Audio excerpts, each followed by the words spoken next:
Hello friends, 12th standard computer science நாளைக்கு morning exam எழுத போகிறீங்க. இப்போ வரைக்கும் நீங்கள் சூப்பராக ப்ரிப்பேர் பண்ணியிருக்கீங்க, ரைட்டுங்களா? லாஸ்ட் ஒன் நைட் நான் 2 கொஸ்டின் எக்ஸாமுக்கு முன்னால் அப்டேட் பண்ணுறேன். அந்த 2 மட்டுமே நீங்கள் கண்டிப்பாக எக்ஸாமில் ஒரு நல்ல மார்க் ஸ்கோர் பண்ணுறதுக்கு போதுமானது. இல்லை அதில் இருக்கக்கூடிய கேள்விகள் படிக்கல அப்படின்னா திரும்ப ஒரு தடவை ரீகால் பண்ணிக்கோங்க அப்படிங்கிறது சொல்லியிருந்தேன். இது ஃபஸ்ட்டு கொஸ்டின் உங்களுக்கு அப்டேட் பண்ணியிருக்கேன். ஒன் வேர்டை பொறுத்த வரைக்கும் புக் பேக் இன்டீரியர் நிறைய கேட்பாங்க அப்படிலாம் இல்லை. 12லேருந்து 13 வரைக்கும் உங்களுக்கு கம்ப்யூட்டர் சயின்ஸில் புக் பேக் தான் வரும். 1 இல்லை 2 வேணால் நமக்கு புக்கின் சைட்லேருந்து கேட்பாங்க. அதுவும் பார்த்தீங்க அப்படின்னம்னா நமக்கு 2 மார்க் 3 மார்க் நல்லா தெளிவாக நான் கொடுத்த இம்பார்ட்டன்ட் படிச்சிருந்தீங்க அப்படின்னம்னா அந்த ஒன் வேர்டும் சூப்பராக எழுதிடலாம், ரைட்டுங்களா? டியூப்லி என்றால் என்ன, எடுத்துக்காட்டு தருக. வரையல்லை என்றால் என்ன, வாட் இஸ் எ ஸ்கோப். பைத்தானின் சாரத்தை எவ்வாறு நீக்குவாய், கொஸ்டின் நம்பர் 18ல். ரேஞ்ச் செயற்கூறு குறிப்பு வரைக. இனக்குழு என்றால் என்ன, எதுக்கு சார் இதெல்லாம் ரீட் பண்ணுறீங்க? இது எல்லாமே நான் கொடுத்த இம்பார்ட்டன்ட்டில் இருக்கக்கூடியது. ஃபஸ்ட்டு 5மே பார்த்தீங்க அப்படின்னம்னா டியூப்ளில் எடுத்துக்காட்டு, வரையல்லை என்றால், பைத்தானியுடைய சாரம், ரேஞ்ச் செயற்கூறு, இனக்குழு என்றால் என்ன, எல்லாமே 5 நம்ம கொடுத்த இம்பார்ட்டன்ட்டில் இருக்கக்கூடியது, ரைட்டுங்களா? அது பப்ளிக் எக்ஸாமோட ஒரிஜினல் கொஸ்டின், மறந்துடாதீங்க.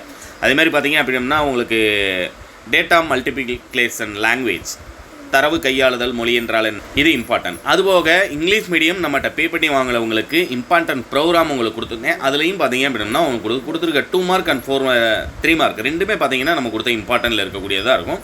அதனால் அது எல்லாத்தையுமே ஒரு தடவை தரவு பண்ணிங்கனாலே ஃபுல் மார்க் ஸ்கோர் பண்ணிடலாம். அதேமாதிரி பார்த்தீங்கன்னா இடைமுகத்தினுடைய பண்பு, மும்ம செயற்கூறு எடுத்துக்காட்டு, வயல் மடக்கின் பொது வடிவம், அதேமாதிரி 29-30 சிஎஸ்வி ரீடர், டைரக்ட் ரீடர் வழிமுறைகளுக்கு இடையே உள்ள வேறுபாடு. அது வேறுபடுத்த கொஸ்டின் எல்லாத்தையுமே ஒரு தடவை படிச்சுக்கோங்க. கண்டிப்பாக உங்களுக்கு எக்ஸாமில் கேட்பாங்கன்னு சொல்லியிருந்தேன். இதை பார்க்கும்போதே தெரியும். உங்களுக்கு 2 கேட்டிருக்காங்க இல்லையா? 3 மார்க்கில் 2. அதுமாதிரி 2 மார்க்கில் பார்த்தீங்க அப்படின்னம்னா உங்களுக்கு 2 மார்க் கொஸ்டினில் கேட்கல, பட் 2 மார்க் கொஸ்டினில் இந்த வருஷம் கேட்பதற்கு வாய்ப்பு இருக்கக்கூடியது. அது எல்லாத்தையுமே படிச்சுக்கோங்க. குறைஞ்சது 2லேருந்து 3 கொஸ்டின் உங்களுக்கு வேறுபடுத்த கொஸ்டினே கேட்டுருவாங்க. அடுத்து பார்த்தீங்க அப்படின்னம்னா லிஸ்ட் என்றால் என்ன, லிஸ்ட் ஏன் பேர்ஸ் என அழைக்கப்படுகிறது, எடுத்துக்காட்டுடன். வரிமுறை தேடல் முறை. அடுத்து பார்த்தீங்கன்னா பைத்தானின் உள்ள வில்லைகள் பற்றி குறிப்பு.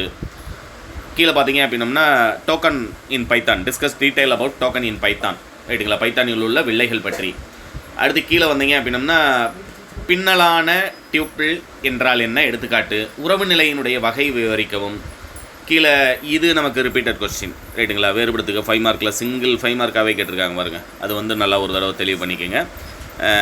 கண்டினியூ கூற்றினை எடுத்துக்காட்டுடன் விளக்குக. இது ஒன்று.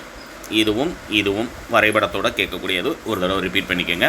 இது டவுன்லோட் பண்ணுறதுக்கான லிங்க் டிஸ்கிரிப்ஷனில் வாட்ஸ்அப் சேனலில் ஜாயின் பண்ணிங்கன்னா உங்களுக்கு கிடச்சிரும். All the best.